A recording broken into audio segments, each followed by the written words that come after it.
de l'industrie de la fourrure. C'est pour ça que je souhaite donc m'adresser surtout à toutes les personnes qui sont autour de la marche, commerçants ou simples consommateurs. C'est vous que nous appelons à l'aide, car c'est à vous que nous voulons porter notre message. Car notre arme, mesdames, messieurs, c'est que vous sachiez réellement ce que c'est la fourrure, d'où ça vient. Alors que pour nombre d'entre nous se prépare en fête de Noël, l'une des industries les plus cruelles au monde se prépare à un tout autre hiver. Au moment où je vous parle, des centaines de milliers d'animaux, y compris des lapins, des chats, des chiens et d'autres animaux sont confinés dans des cages minuscules en Chine en attendant une mort violente. Depuis l'ouverture des marchés chinois, la Chine est devenue l'un des plus grands exportateurs de fourrure au monde. Des peaux de chiens, de chats et d'autres animaux se retrouvent sur les marchés européens, y compris sur le marché français. Souvent, elles sont vendues sous de fausses étiquettes et dans la plus grande désinformation. L'État Asie a réalisé une vidéo en infiltré sur le commerce de la fourrure chinoise. Et dans cette vidéo, l'enquêteur a été le témoin d'animaux terrifiés, suspendus par une patte et frappés à la tête à plusieurs reprises, avec une barre en métal. On voit aussi un jeune lapin se faire arracher la peau de son corps alors qu'il est encore conscient. Il est jeté sur le côté, baignant dans son sang et agonisant, tandis qu'un autre animal est extirpé de sa cage pour être abattu à son tour. La Chine ne prévoit pas de peine pour les gens qui torturent les animaux dans les élevages de fourrure. Et ceci est parfaitement légal. Mais il n'y a pas qu'en Chine que les animaux à fourrure souffrent. D'autres enquêtes ont été faites en Suède, au Danemark, en Norvège, en Finlande, et qui montrent que les animaux en Europe ne souffrent pas moins que les animaux en Chine. Si vous le voulez, si vous le décidez, il est possible de mettre fin à cette situation horrible. Ce n'est qu'avec votre aide, que si vous ouvrez les yeux, que nous pouvons travailler à changer cela. Je remercie donc toutes les personnes qui ont un cœur, qui feront et qui font déjà en sorte que le monde soit plus respectueux des animaux. Alors s'il vous plaît, renseignez-vous davantage sur le commerce de la fourrure et mieux encore, aidez-nous. Je vous invite à aller sur le site petafrance.com pour plus d'infos et je remercie tout le monde pour votre compassion. Société anti-fourrure, avec la campagne France sans fourrure actuelle, qui regroupe toutes les marques qui font de la fourrure et qu'il faut contacter sans relâche, régulièrement et sur du long terme, par mail, par téléphone, par courrier postal aussi parce que ça a toujours plus d'impact.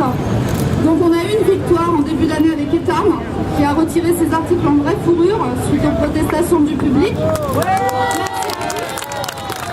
Ensuite, Morgane, une campagne menée éventuellement aussi avec des manifs devant leur siège depuis 2009, donc ça a porté ses fruits. Les dirigeants d'État ne comptent plus faire de fourrure pour 2013, grâce à vous tous, grâce à toutes vos demandes.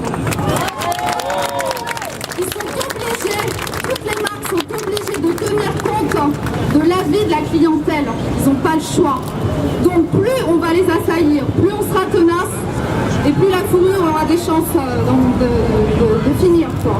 Donc il faut le faire sans relâche. Il y a plusieurs marques. Vous trouverez la campagne France sans fourrure sur le blog de Société Anti-Fourrure. Donc vous trouverez sur Google Société Anti-Fourrure, campagne France sans fourrure. Là, la cible actuelle, c'est Koukaï, avec une manifestation qui a été faite le 21 octobre à Paris, place Sainte-Opportune. Et la prochaine, c'est samedi prochain, au même endroit. Alors Koukaï, c'est une marque quand même qui est assez chic. On est sur le point aussi de faire plier. Il faut toujours appeler en tant que client. Hein. Et en fait, quand vous les questionnez un peu, ils en viennent à dire qu'ils sont tellement assaillis de demandes qu'ils sont sur le point de réfléchir. Si on arrive à faire arrêter la fourrure à Koukaï, c'est vraiment une grosse victoire.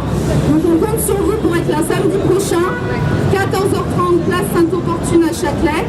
Et deux autres bonnes nouvelles, Kiabi et Naf arrêtent la fourrure grâce à la campagne. Ils nous ont répondu.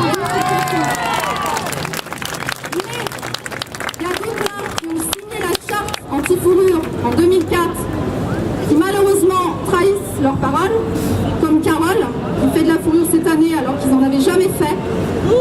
Jennifer aussi, qui est une marque abordable, donc c'est embêtant, c'est très embêtant parce que bon, beaucoup de gens vont acheter chez Jennifer vu que c'est pas cher. Donc ces deux marques-là figurent aussi dans la campagne campagne France sans fourrure.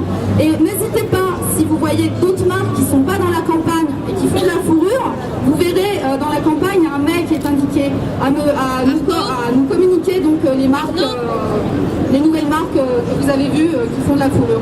Donc on vous donne rendez-vous, donc le collectif Société Anti-Fourrure vous donne rendez-vous samedi prochain contre Koukaï. Et en attendant, allez sur la campagne France sans fourrure pour leur écrire à tous sans relâche et sur du long terme. Merci. Bonjour à tous. Alors bon, je ne vais pas dire grand chose parce que finalement on est entre nous et tout le monde est déjà convaincu. Donc moi je voulais simplement vous dire, j'ai défilé aujourd'hui avec ces pots de chat simplement pour vous rappeler qu'on a pu obtenir une interdiction d'introduire et de commercialiser les pots de chat il y a 3 ans seulement. Évidemment pour nous, Duchat, Renard, Vison, n'importe quelle autre espèce c'est pareil. Donc effectivement, là j'ai vu des réactions de personnes qui avaient des capuches en fourrure qui étaient dégoûtées de voir des peaux de chat. De la même manière, ce qu'elles portent et ce qu'elles ont sur le dos, ça représente la même souffrance, la même douleur. Donc ce que je vous invite tous à faire, c'est d'agir auprès de ces personnes parce qu'on est devant un constat d'échec, il ne faut pas se leurrer. La fourrure a repris depuis une petite dizaine d'années, mais depuis 3-4 ans particulièrement sous cette forme au niveau des cols, des capuches. Donc il faut aller vers ces gens, leur dire, les interroger aussi, pas les agresser, mais leur poser des questions pour qu'elles se posent elles-mêmes à leur tour des questions sur ce qu'elles portent et ce qu'elles provoquent comme souffrance animale. Alors on a des badges, on a des autocollants. Bon, les autocollants, on peut toujours laisser un souvenir sur ces personnes, mais on peut aussi avoir une démarche un peu constructive en leur donnant des tracts. Donc je vous invite tous à nous demander des tracts et autres et à aller faire cette démarche auprès des gens pour les faire prendre conscience de ce qu'elles portent. Donc pour le reste, je vais vous refaire l'historique de la fourrure. Je pense que tout le monde connaît le problème des élevages. En France, on a plusieurs élevages de bisons. Il y a aussi peut-être des actions à mener auprès de ces éleveurs avec des conséquences terribles pour les animaux, puisqu'on a parlé et on a obtenu, enfin quand je dis nous, c'est pas la Fondation Bardo, c'est l'ensemble des associations et des militants, des améliorations sur les conditions d'élevage d'animaux de boucherie, et ça reste une horreur, bien évidemment, et notamment quand on parle des poules pondeuses. Mais les bisons vivent dans des conditions bien pires encore que les poules pondeuses, c'est dire, parce que les poules pondeuses c'est l'horreur absolue. Mais les bisons encore pire parce que leur cage est totalement dépourvu d'aménagement. Ce sont des animaux sauvages qui ont l'habitude de creuser, de nager, qui se retrouvent dans un univers totalement vide de tout, grillagé, qui deviennent fous. Donc la fourrure, c'est évidemment pas écologique, c'est de l'industrie, c'est des pollutions qui vont avec les élevages industriels, et puis c'est surtout une horreur absolue. Donc il faut interpeller toujours et encore les personnes qui portent de la fourrure, pas les agresser encore une fois, comme certains l'ont fait aujourd'hui, et ça franchement je trouve que c'était un peu limite, mais interpeller les gens. Voilà, le combat doit être mené par tous, en l'occurrence pas uniquement en tout cas par les associations, parce que nous on ne veut pas finalement, quand je vous parlais des conditions d'élevage des bisons, on ne va pas se battre pour améliorer les conditions d'élevage des bisons, hein, c'est franchement pas notre objectif. Nous on ne veut plus d'élevage du tout, et on vous invite tous à nous aider pour y arriver. Merci à vous.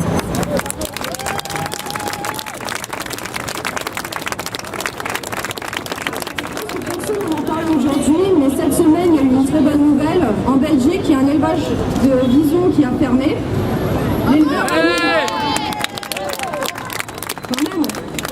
L'éleveur voulait en fait agrandir son élevage jusqu'à 70 000 bisons. Mais il y a eu tellement de protestations de la part des riverains et d'associations de protection animale qu'au bout d'un moment il en a eu marre, il a mis la clé sous la porte, c'était mardi je crois. Avant que nous partions, je voudrais dire quelques mots en plus à propos d'aujourd'hui. Today we had 600 activists on the street. Congratulate yourselves. Nous étions 600 militants dans la rue, félicitations. The question now is not whether the fur trade is brutal and cruel. We know it is. La question aujourd'hui n'est pas si l'industrie de la fourrure est brutale ou cruelle. Nous savons que ça l'est. The question today is what are we going to do about it? La question aujourd'hui, c'est qu'allons-nous faire contre tout ça? Today, we brought energy and 600 activists to the streets of Paris. Aujourd'hui, nous avons amené 600 militants dans les rues de Paris avec toute leur énergie. tomorrow? Will we go home and forget about today? Or will we carry on the fight? Qu'allons-nous faire demain? Rentrer chez nous et oublier tout? Non, il faut continuer à se battre. The only way we will beat the fur trade is to combat them on the streets. Le seul moyen de détruire le commerce de la fourrure est de descendre dans la rue. So now is the time. Go to your local fur shop and protest. Take leaflets, take posters and go. Allez près de votre magasin de fourrure, près de chez vous. Allez-y avec des pancartes, des tracts. Manifestez. There are associations today that can provide you with tracts and with posters. They've told us that. Il y a des associations qui étaient là aujourd'hui qui sont prêts à vous donner des tracts et des affiches. Ils l'ont dit. There's an association here today who are leading a campaign to clear France of fur. Il y a une association aujourd'hui qui est là pour virer la fourrure de France. Let's take action and let's get fur out of France. Il est temps de se mettre en action et de virer la fourrure de France. Thank you.